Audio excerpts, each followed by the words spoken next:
আগামীর বাংলাদেশ মোস্তফা আমির ফয়সালের বাংলাদেশ, আগামীর বাংলাদেশ জাকের পার্টির বাংলাদেশ হবে, এবার কোনো সন্দেহ নাই। জাকের পার্টি এমন এক পার্টি, জাকের পার্টি যদি ক্ষমতায় আসে, জাকের পার্টির প্রথম কাজ হবে বেকারত্ব দূর করা।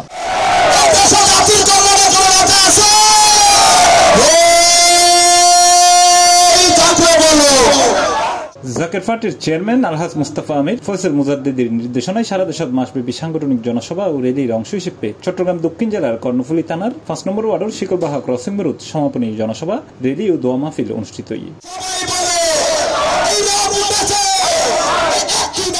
বৃহস্পতিবার অক্টোবর ৩০ তারিখ কর্ণফুলী ক্রসিং রোড অনুষ্ঠিত কর্মসূচিতে স্থানীয় নেতাকর্মী ও সাধারণ মানুষের অংশগ্রহণে পুরো এলাকা গান উৎসব মুখর হইতে।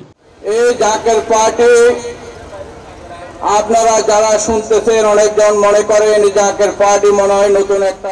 চট্টগ্রাম বিভাগীয় কমিটির সভাপতি ও চট্টগ্রাম উত্তর দক্ষিণ মহানগর সভাপতি মোহাম্মদ নিজামুদ্দিন নাসিরের সভাপতিত্বে জাকের পার্টি চট্টগ্রাম মহানগর দপ্তর সম্পাদক মোহাম্মদ মঈনুদ্দিন রাজুর পরিচালনায় অনুষ্ঠানে লন্ডন ভিডিও কনফারেন্সের মাধ্যমে যুক্ত হয়ে প্রধান অতিথির বক্তব্য রেখে জাকের পার্টির চেয়ারম্যান আলহাজ মুস্তাফা আমির ফয়সাল মুজাদ্দেদি দেশবাসী যদি ভোট দেয়, সমর্থন করে, আল্লাহ তাআলার রহমত যদি আসে, কবুলিয়ত যদি উপরে থাকে, তবে নিশ্চয়ই জাকের পার্টি জয়যুক্ত হবে এবং জাকের পার্টির জয় কেউ ঠেকিয়ে রাখতে পারবে না ইনশাআল্লাহ। এছাড়াও প্রধান বক্তা হিসেবে লন্ডন ভিডিও কনফারেন্সের মাধ্যমে বক্তব্য রেখে জাকের পার্টির সিনিয়র ভাইস চেয়ারম্যান ডক্টর আমির ফয়সাল মুজাদ্দেদি। এছাড়া বিশেষ অতিথি হিসেবে বক্তব্য রেখে জাকের পার্টির মহিলা ফ্রন্টের কেন্দ্রীয় সাধারণ সম্পাদিকা ও জাকের পার্টির ছাত্রী ফ্রন্টের কেন্দ্রীয় সভানেত্রী ফারাহ আমির ফয়সাল।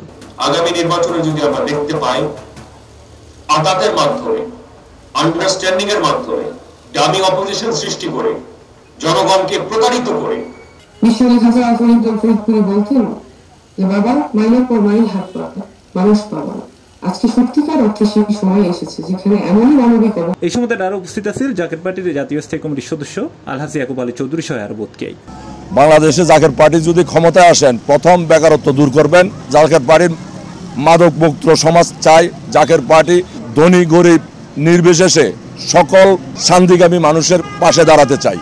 জাকের পার্টির মূল লক্ষ্য হলো এটাই। আশা রাখি ইনশাআল্লাহ আগামী জাতীয় সংসদ নির্বাচনের মধ্যে জাকের পার্টির পক্ষে গণরায়ের মাধ্যমে আগামীর বাংলাদেশ মোস্তফা আমির ফয়সালের বাংলাদেশ, আগামীর বাংলাদেশ জাকের পার্টির বাংলাদেশ হবে, এবার কোনো সন্দেহ নাই। জাকের পার্টি আত্মমানবতার সেবায় নিয়োজিত, বৈষম্য বিরোধীমূলক দেশ পরিচালনা করবে।